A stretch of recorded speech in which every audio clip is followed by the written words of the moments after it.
next one, right? Oh. No. 5. 5? Yeah, You're gonna get this person. We work with these people. Last one's better. 5. Last one's an 8. What is that?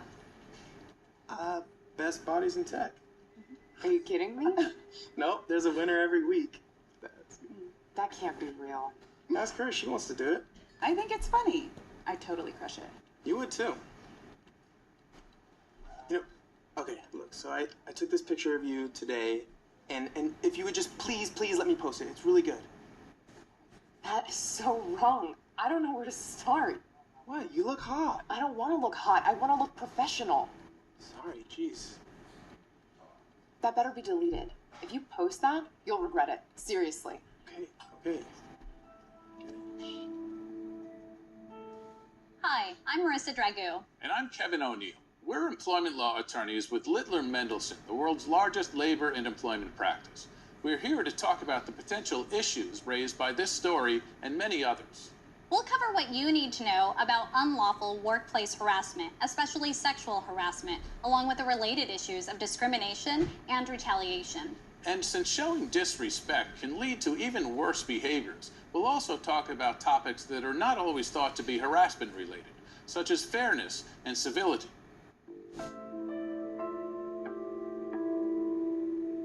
There are 2 types of unlawful workplace harassment. The first type is quid pro quo sexual harassment. This occurs when a supervisor takes a tangible employment action for or against an employee who either agrees or refuses to go along with that manager's request for sex or romantic activity.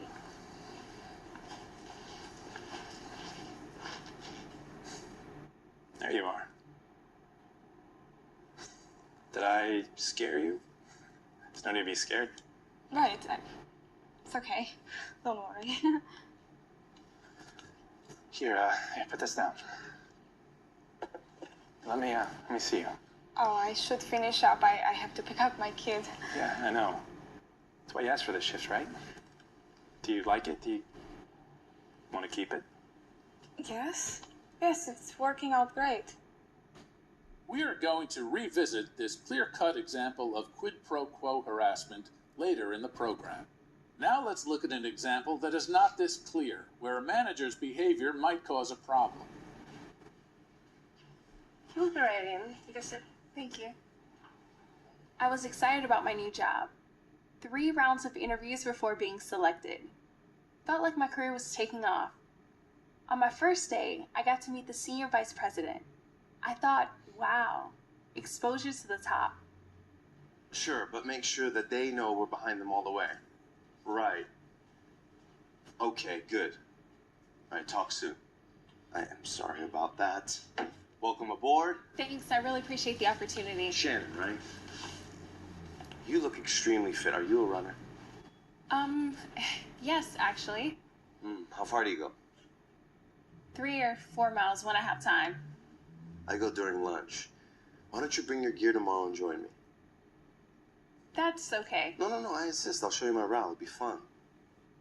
The new associate seems to feel uncomfortable with this executive's suggestions, but he seems oblivious. Yeah, I'm sorry. I scheduled an appointment right now, but why don't we continue this over drinks and dinner? Meet me in the lobby, 6 o'clock.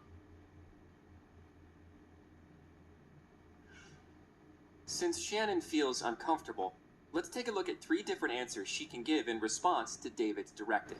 Shannon could go along, make excuses, or express boundaries. Let's begin with the first, to go along. I'm sorry, I have such a sweet tooth. I just devoured the cake. You hardly touched it. It's great. It's amazing. Another round, please. Still nothing for you. No, I'm okay, thanks. Right. Okay, so where were we? Oh, yes, the 10K on Sunday. Let's do it together. It'll be amazing. We'll be training partners, running partners. Come on. This seems to have made matters worse. Let's see if an excuse will get her out of it. Oh, sorry. I have other plans this evening.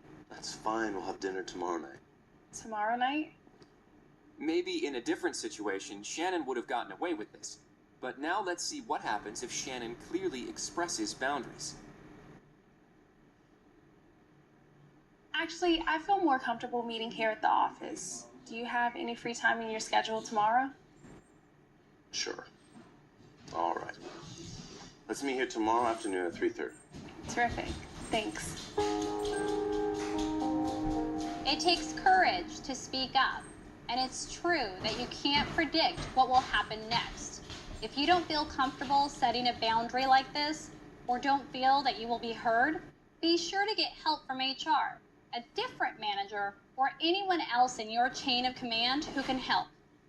We'll talk more about this as we continue through the course. The second type of unlawful workplace harassment is called hostile work environment harassment. Hostile work environment harassment is defined as unwelcome behavior related to a legally protected characteristic that is ongoing, pervasive, or severe, and unreasonably interferes with an individual's ability to do their job. So, I always thought that harassment, well, especially sexual harassment, meant a guy trying to get hooked up and going too far. But I don't know. I think it's more than that. I mean, it seems like a bunch of us at work are getting, what you'd call harassed. It's just not funny after a while.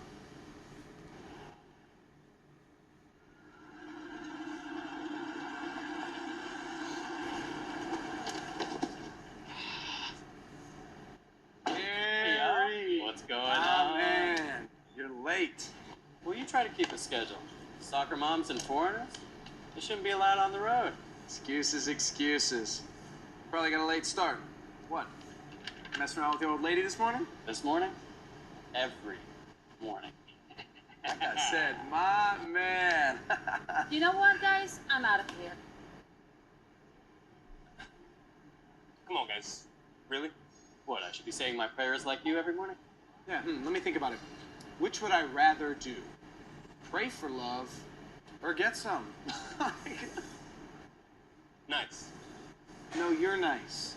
So nice. Wait, I get what's going on here. You guys got something going here, huh? Hey. Him, I'm not surprised, but you? Getting a little desperate, huh? Watch it, watch it, watch it.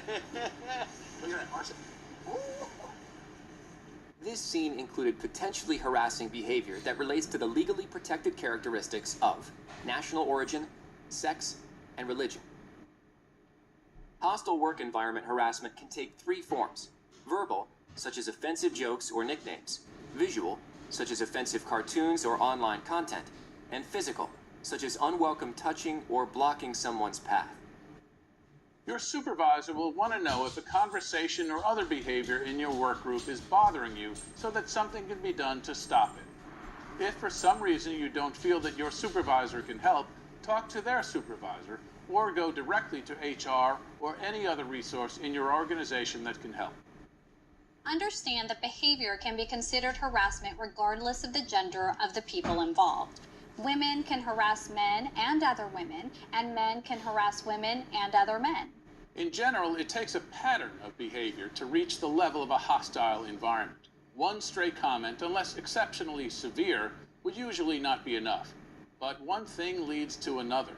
Even if questionable behavior doesn't seem all that bad at first, it has a corrosive effect over time.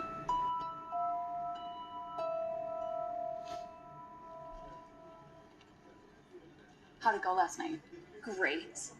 Both times. Those fertility calendars really get you going. Yeah. Motivation. As if we need it. Did you try those new positions you were telling me about? Mm-hmm. I'm telling you. Hey, I am not interested in anything that's going to get me pregnant. I really think it's going to work this time. Well, at the rate you're going, sure seems like it. Would you mind changing the subject? I'm trying to work over here. Don't be such a prude. Love is a beautiful thing. Don't you worry. I don't get it.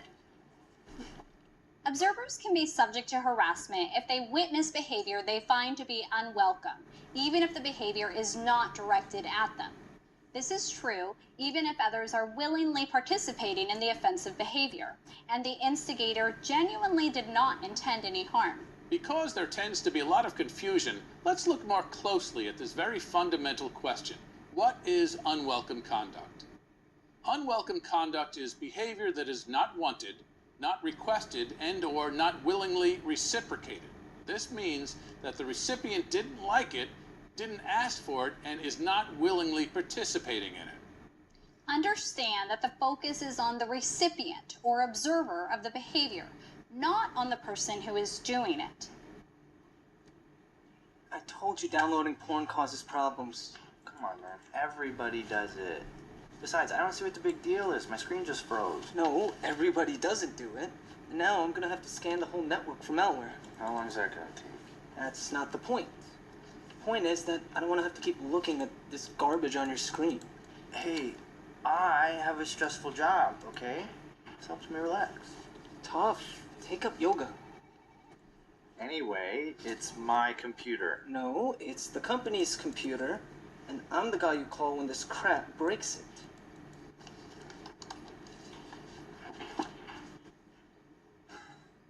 This employee is clearly concerned about inappropriate material on his colleague's computer. Unlike accidental exposure to an offensive message that sneaks past the spam filter, having to deal with pornography, accessed or downloaded by another employee is clearly not an expected part of his workday.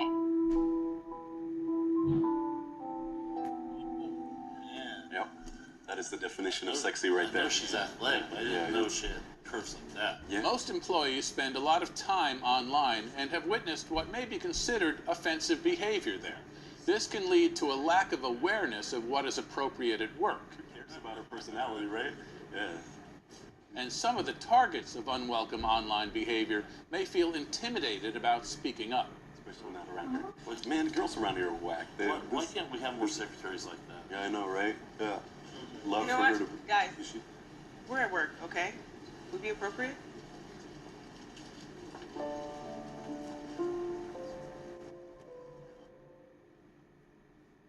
While electronic devices are an essential tool for communication and expression, this same technology can cause workplace harassment or bullying.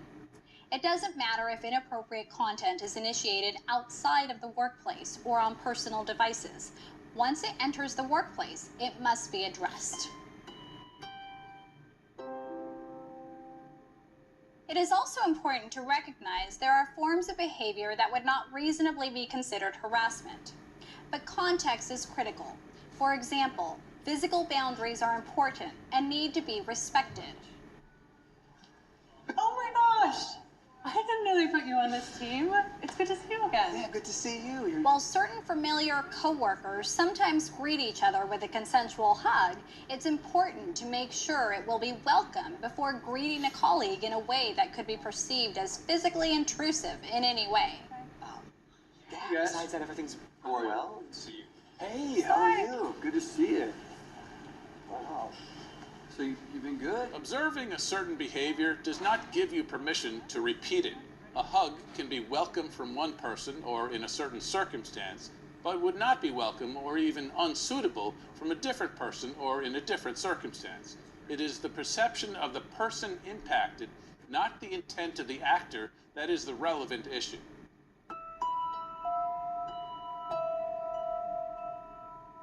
Asking for dates or otherwise trying to create a personal or romantic relationship in a work-related setting can be problematic. Whether it happens on the job or off-site, the same protections and standards for proper conduct apply if the setting could be considered related to the workplace.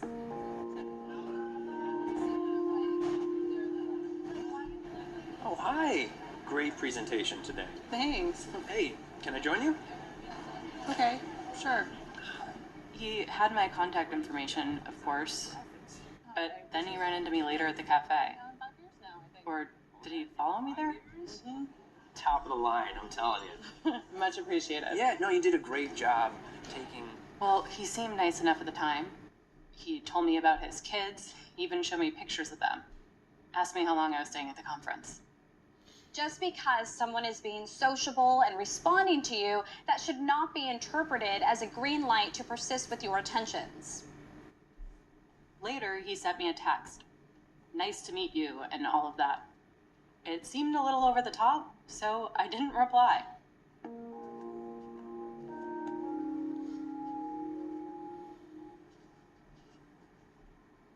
And then he called my hotel room. Hello? 10 o'clock at night. He sounded a little drunk. Who is this? He said, I'm not really stalking you, but I guess I'm stalking you. You're downstairs in my hotel? How did you even know what hotel I was staying at? He wanted to go get a nightcap. No, I'm not interested in a nightcap. Did I somehow give him the impression that I was interested in that? I already mentioned I had a boyfriend, and he's married with kids.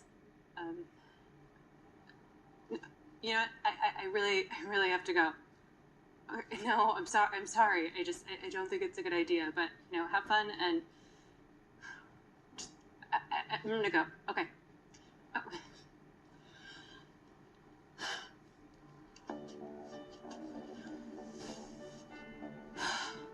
No means no. Maybe means no. Persisting after being turned down is not okay, even if you believe your intent is innocent. Even if you are interested in establishing a relationship, if they tell you that they aren't interested, or otherwise indicate unwelcomeness through body language or other nonverbal signals, you must respect that. Unwanted romantic interest can be a form of harassment if it persists when the other person is clearly not interested or has asked for it to stop.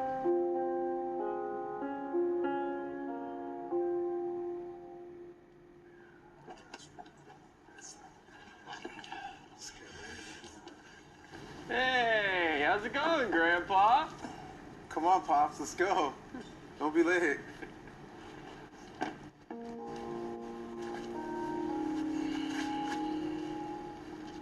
The concept of harassment has evolved out of society's sense of fairness and its laws against discrimination.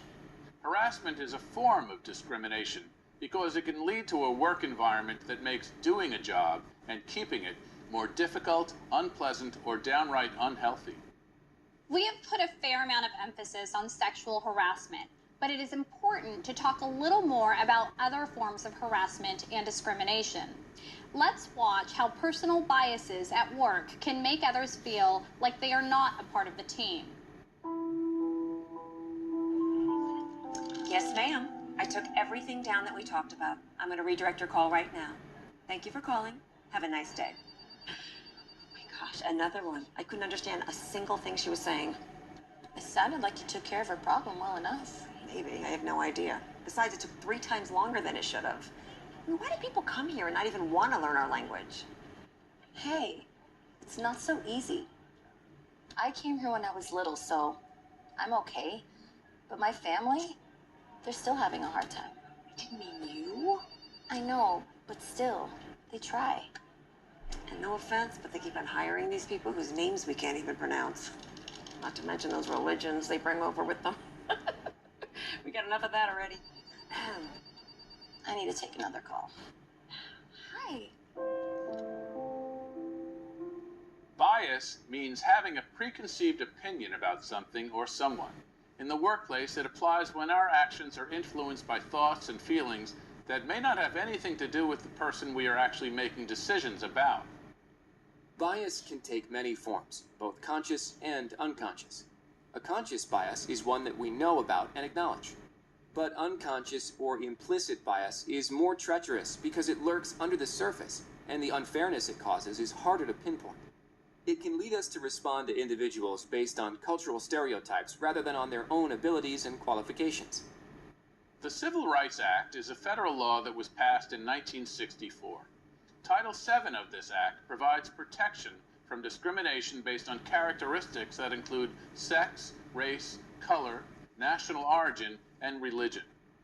Over the years, additional federal laws have been passed to protect individuals on the basis of age, disability, pregnancy, citizenship, veteran status, and more. Harassment of an individual may cover any of these categories or more than one category.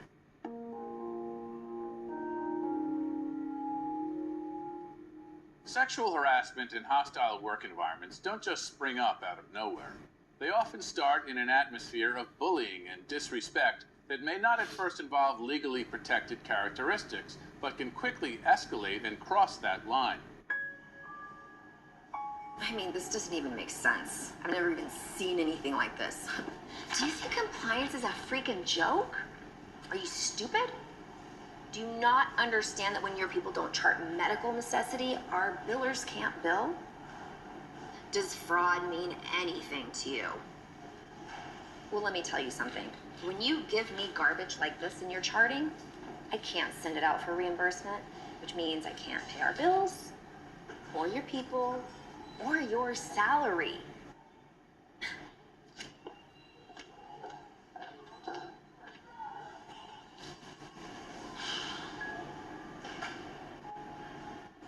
Abusive conduct has been defined as conduct of an employer or employee in the workplace with malice that a reasonable person would find hostile, offensive, and unrelated to an employer's legitimate business interests. Abusive conduct may include repeated infliction of verbal abuse, such as the use of derogatory remarks, insults, and epithets, verbal or physical conduct that a reasonable person would find threatening, intimidating, or humiliating, or the gratuitous sabotage or undermining of a person's work performance. This would not be an isolated incident, but a pattern of conduct. A single act is not considered bullying unless it is especially severe and egregious.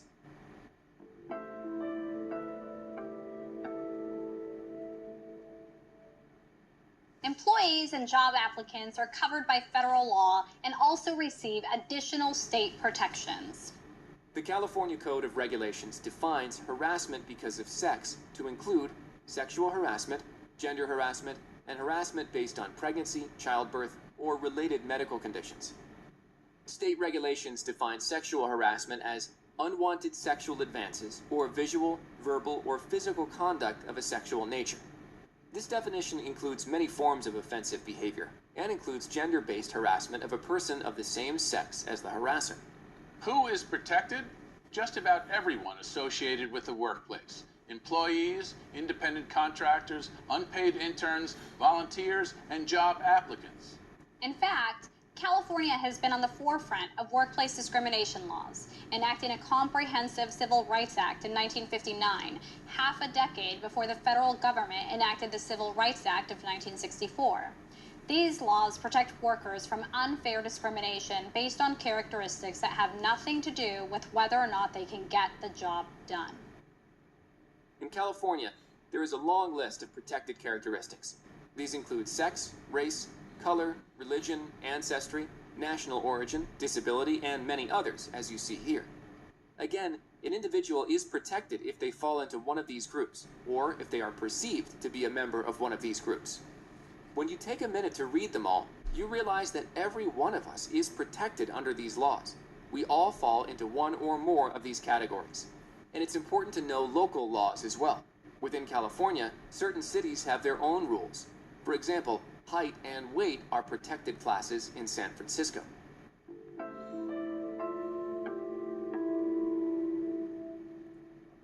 Now let's look more closely at additional California protections related to sex and gender. The prohibition against sex discrimination extends to sexual orientation, gender identity, and gender expression. Also protected is an individual's status as a victim of domestic violence, assault, or stalking.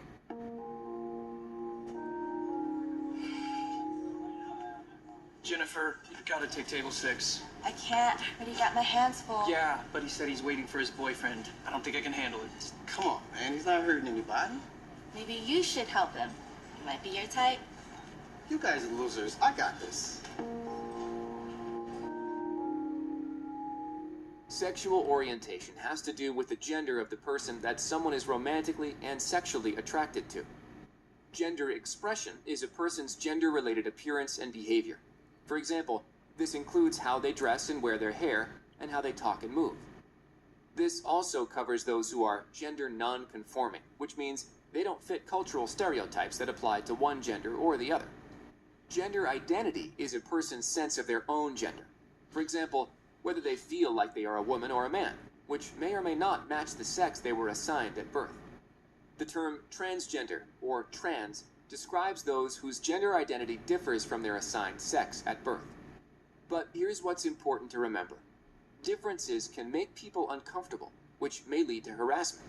Regardless of our sexual orientation, gender expression, or gender identity, we all need to be treated with the same dignity and respect as everyone else.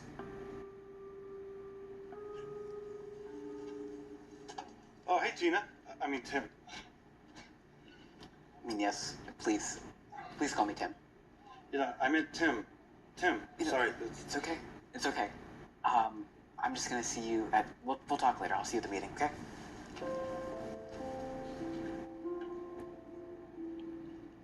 You know, he just wants to be called Tim. It's awkward. What are we gonna do about bathrooms? I get it, kind of, but I'd rather not share a bathroom with him. I don't know. It's different. I mean, all they have to do is call me Tim. I just really don't see what the big deal is. I know you've been through a lot already. Now it's gonna take them a little time, but I think they're gonna come around. I hope so. It's gonna be fine. All right, thank you. I'll see you later, okay? Bye. Bye. When dealing with gender in the workplace, every situation is different. It's helpful not to draw your own conclusions or categorize people, even if you think you know the situation. And prying or demanding personal details is not necessary either. Now let's look at some practical examples of how these issues can affect your workplace. Pronouns. A pronoun is a word that refers to a person. At work, we need to honor how people want to be referred to, whether as she or he or a non-specific pronoun such as they or just their name. It's generally okay to ask which pronoun others prefer if you're not sure. Persistently and intentionally saying the wrong pronoun is a form of harassment. For example, when coworkers continue to refer to a transgender male as she or a transgender female as he, even after being asked to use a different pronoun.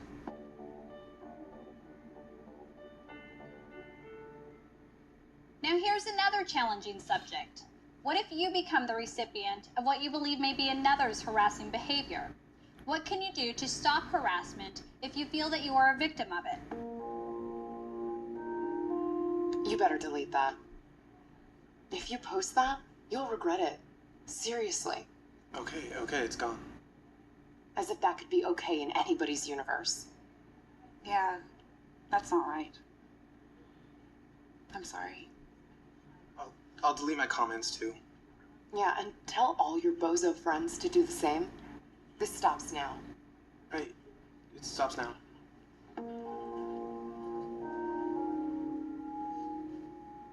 Speak up. Demand that the harassment stop. Get help if you feel that your wishes are being disregarded.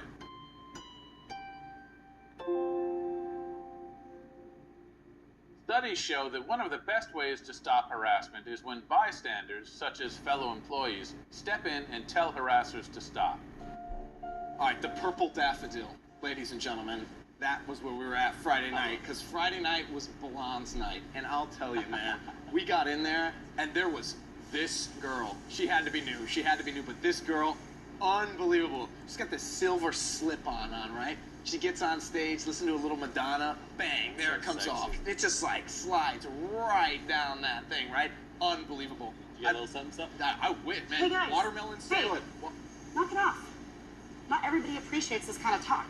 It's just inappropriate.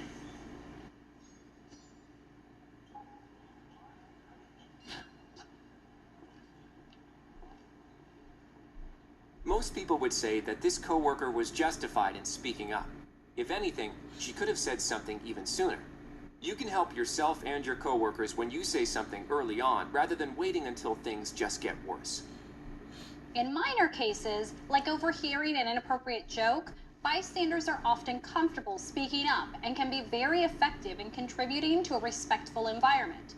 But in more serious cases, it can be very difficult to speak up.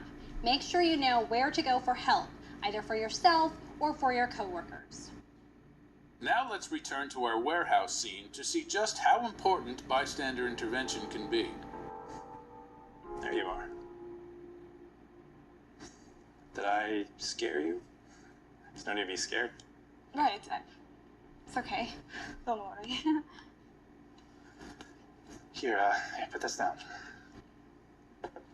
Let me see you. Oh, I should finish up. I have to pick up my kid. Yeah, I know. That's why you asked for this shift, right? Do you like it? Do you want to keep it? Yes. Yes, it's working out great. Well, maybe if you showed a little more gratitude, you'd get to keep it. Hey, what's going on? Nothing. I was just helping her out. Okay, well, I'm here to finish up so she can leave. Good. Okay. Right, back to work. What's that about? Are you okay? I don't know. He came out of nowhere and asked me if I want to keep my job. Why was he grabbing you like that? I don't know. We have to report this. It's not right. In this example of seriously unwelcome behavior, a coworker stepped in and prevented something very bad from getting even worse. Here's a list of reasons people might give for not intervening. Some of these reasons may strike you as more common than others, but any of them could apply. However, even though it isn't always easy to intervene, it can be a very powerful tool to help your coworkers. Remember, intervention doesn't have to mean directly confronting the harasser. For example, you can follow up with your coworker afterwards and give support, or you can go to HR or a manager to get help.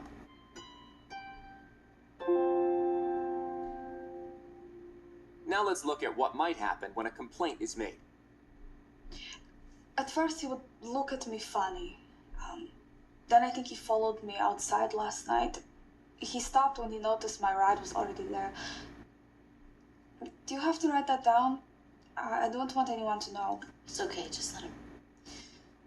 I want to document what was said, and we may need to talk to others. But we won't share anything with anyone unless they need to know. Your employers will appreciate you bringing any concerns to their attention. They will want to fix anything bad that may have happened and do their best to make sure it doesn't happen again.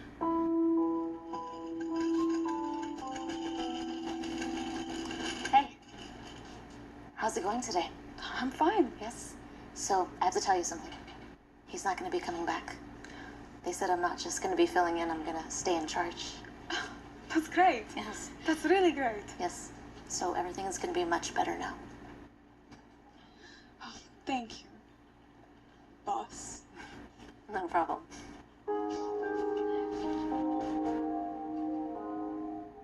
Your employer will also want to protect you from any retaliation for objecting to unwelcome behavior. Retaliation is against the law. So be sure to let your employer know about any retaliation you believe you are experiencing.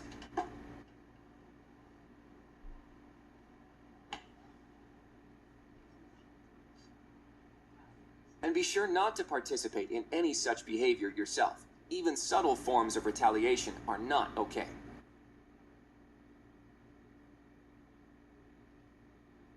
Retaliation is unlawful because it can discourage people from exercising their rights to object to harassing behavior.